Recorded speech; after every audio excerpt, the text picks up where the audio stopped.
Show. I'm Chad Cook, your host, and with me today is Marcus Shockley with BasketballElite.com and James Blackburn with BasketballElite.com.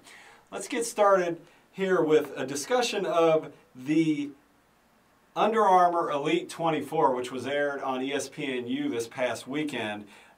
Who am I to question ESPN and Under Armour, two fine companies? But Marcus, I think they missed a great opportunity with 24 of the best players, if not the 24 best players on the planet at the high school level. And it was kind of like a pickup atmosphere, not even good pickup, what I call good pickup ball. It was kind of snowbird, dunk, guys out on the floor with the microphone. Do you agree with me that they missed an opportunity for some really good basketball there?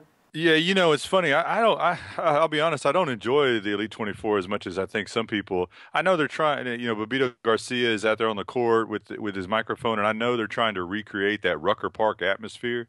Sometimes it's a little tough to watch. I don't know if that's just because I enjoy real basketball so much, but a lot of times it's just guys running up and down the court, getting out of the way so they can try to get dunks, and it's I don't know. It wasn't a real game, that's for sure. It's not something you could scout. Yeah, and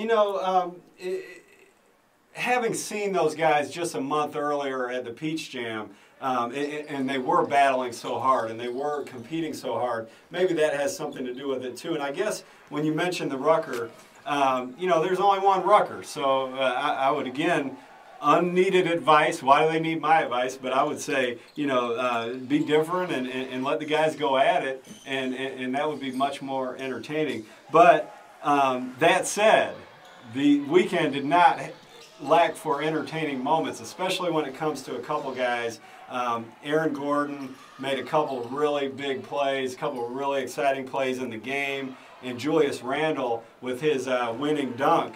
Those things floated across the internet all weekend. So, James, how about you start off with a discussion of Julius Randle? Yeah, Chad, Julius, he really did impress. Like you had already mentioned, the dunk contest, going around the back. But Julius is a guy that a lot of people have been talking about lately, and with good reason. He's extremely agile. He's big-time athletic. He plays above the rim.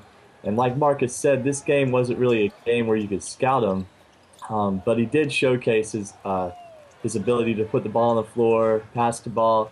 He's so big and strong, and at that size, being left-handed, he's going to have a really good career ahead of him. He just recently took the #1 ranking in the country by Rivals, and this is one of the reasons that practically every school in the country, Kentucky, Florida, Baylor, Duke, Carolina, you name it, have offered him. So. Right. So, James, what do you see when he goes to college? You see him out there facing the basket, off the dribble from 25 feet in, just going after people the way he did all summer? Yes, I mean, he needs to improve his jump shot a little bit and extend his range to a degree.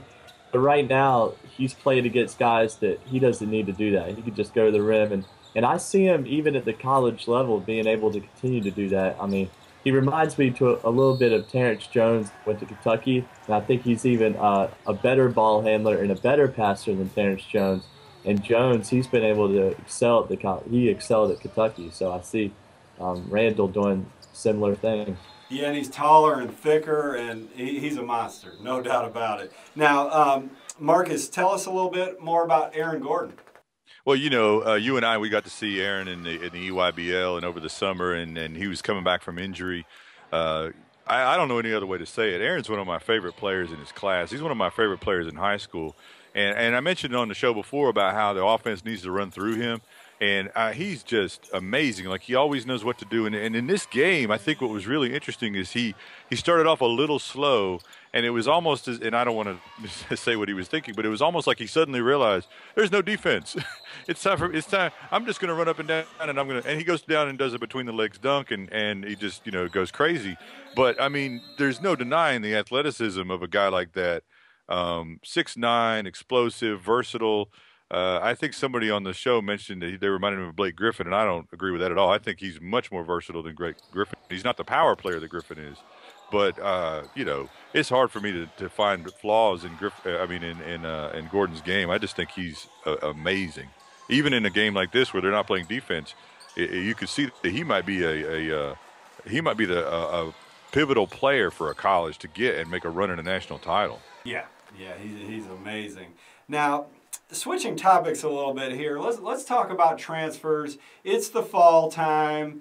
You know, everybody's trying to figure out who's going to which high school, and the fact that that's a huge topic right now, I think, is so noteworthy. I think people are talking about this issue, so we're going to weigh in.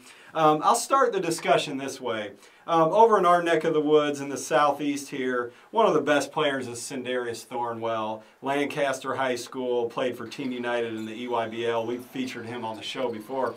Well, he's going to Oak Hill, and I talked with a coach who I really respect last week, but I disagree with one of his points, and his point was that that Thornwell has been groomed and developed by the coaches in the local high school, and so leaving is kind of a betrayal or lack of loyalty or something like that. And this was not a Lancaster coach. Do not get me wrong. I don't want to be misquoted there. So, but anyway, you know, to me, all transfers aren't created equal, but when you get to a Thornwell going to an Oak Hill, that is the most legitimate, the most something that I, you know, just can't find any fault in. You're going to, you know, the top high school program over the last 2 or 3 decades. You're going to be challenged academically. You're going to play at the highest level. And I think anybody who's been involved with Sindarius Thornwell's life should be extremely proud of him to have that opportunity.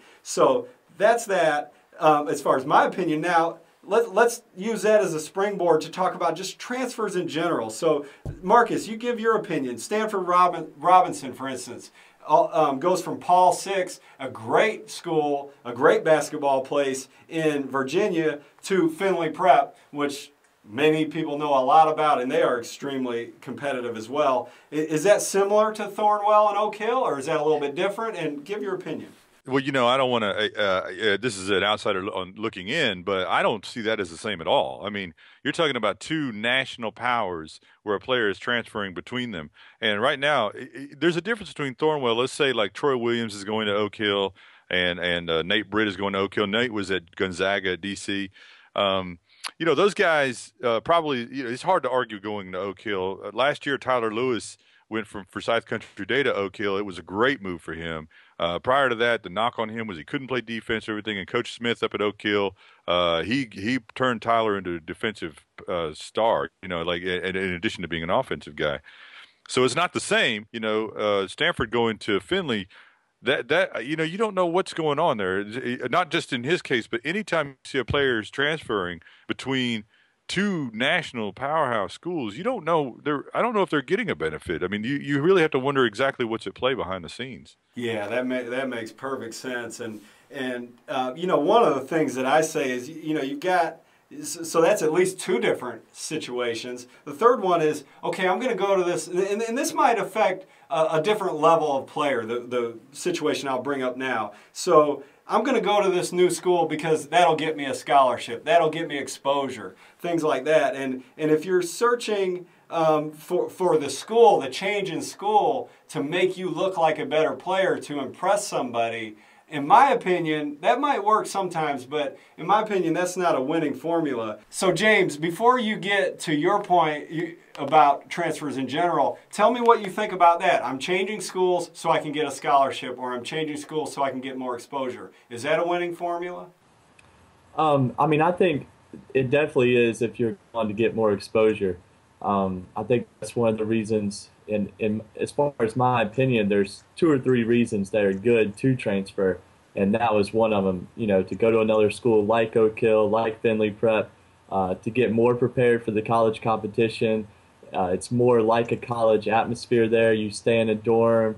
You know, you're away from your parents, so it just gets you more trained for the college atmosphere. But like Marcus was saying, I agree with him. If you're already at a big-time powerhouse school, it plays good competition, you're getting ready for college, I don't see the big advantage to go on to another one. Gotcha. Now, James, tell us about some of the things you've been researching for us. Chad, like you've already said, I mean, transfers have been a big issue in the past few years. Ever since really the mid 2000s is when we've really started to see a lot of kids transfer in high schools. Part of the reason is reclassing, which they're able to do. That's another whole issue entirely. But one of the ways I've seen it affect is college transfers. So these kids, coming out in the mid 2000s and later, now those kids are in college. And what we're seeing now at the college level is about 40% of kids now transfer, male basketball players, I should say, in their first 2 years, which is a staggering number if you think about half the kids that go to a school to play basketball are going to end up transferring halfway through their career.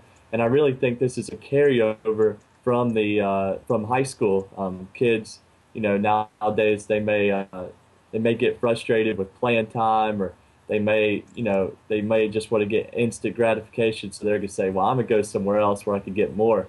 And I don't think that's a good reason to transfer at all. And that brings up red flags as well.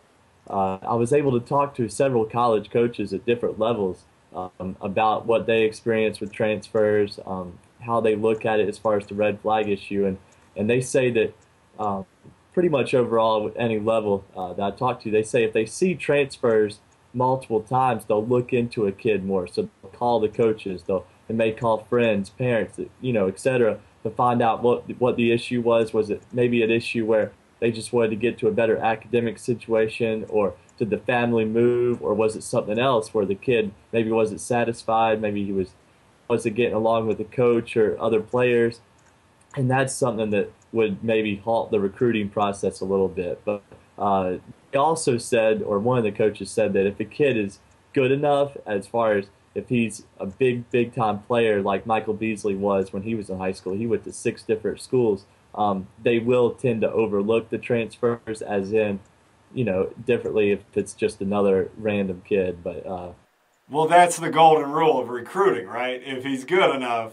Yeah, all bets are off if he's good enough. All of a sudden, his grades suddenly can improve. It's all kinds of behavioral problems can be overlooked. It's, Chad, one more thing about this is that, when I was saying that, behind the scenes, we don't know what's going on.